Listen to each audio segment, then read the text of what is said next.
Hey guys, and welcome back to Jackie's Garden Spot. On this episode, we will look at planting out fruit trees across the winter so that they will be ready to thrive and survive across the spring months. And we will look at what the frost did to our garden. So come along, let's get started. So guys, we have one fruit tree in and planted. And the one that we have just planted is called a gala apple or a gala apple. It's very tall. And then to cross transplant that particular tree, I'm also planting in another type of apple tree. And it's right here waiting to be planted in. And this is a Red Delicious. So make sure that you are looking at trees that will do well in your particular zone. I'm in zone 8B, and so I went to one of my local nurseries and I began to ask a lot of questions, and they told me that as long as I have two different types of fruit trees, they will cross-pollinate each other and they will bear fruit. So this is a kefir pear tree, and I also have a Bartlett pear on the other side. So as long as they are 7 to 10 feet apart or further, then they will cross-pollinate and bring forth fruit. And stay tuned, guys. Okay, guys, this is the Bartlett pear tree, and it has been in ground for 1 year. 1 year.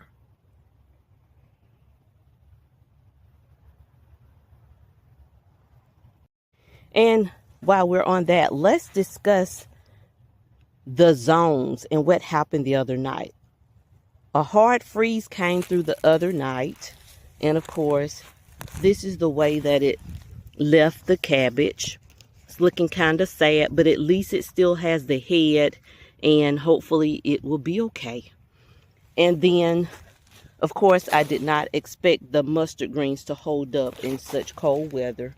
So I will add those to the compost bin. The lettuce still looks okay.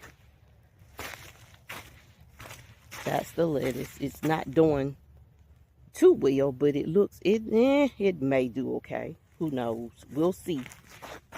And then the onions, they will bounce back, of course. So we'll leave those. But everything else, I think that we'll end up pulling up and adding to the compost bin, because it's gone.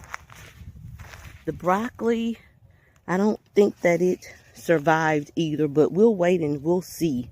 We'll see what happened with the broccoli. And moving on. The peas, of course, are doing their thing. They absolutely love this type of weather. So they are thriving and surviving and holding on. And the walking onion, it's holding its own. I think that it'll be okay. Then, guys, on the other side of the greenhouse, the frost did not affect it that much at all. As you can see, the carrots are still doing their thing.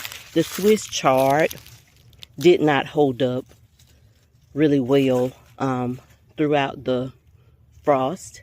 And, of course, the radishes are doing their thing. And the carrots are slowly coming in. Trying to see around the root, as you can see right there.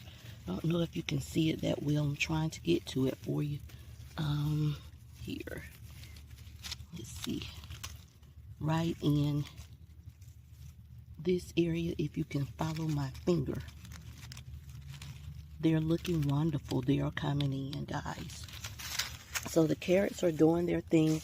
The lettuce is still good, so it's doing well. The garlic is coming through. And the strawberries are still looking good.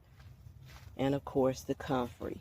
So on this side of the greenhouse, it's still good. And I think that's because most of the wind damage was on the other side. And it's blocking its way on this side of the greenhouse. Guys, this is of course the grow box that we looked at before. And this is just another reason to grow in a grow box. As you can see, the frost did not affect the grow box as bad. Maybe because it's under a porch area and it's protected from some of the elements of the weather.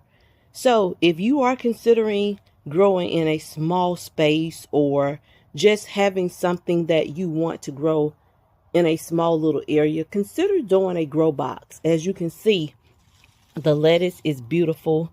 The onions are still coming up. And then the lettuce and the spinach, it's still doing beautiful, guys. So as you can see, it is unaffected.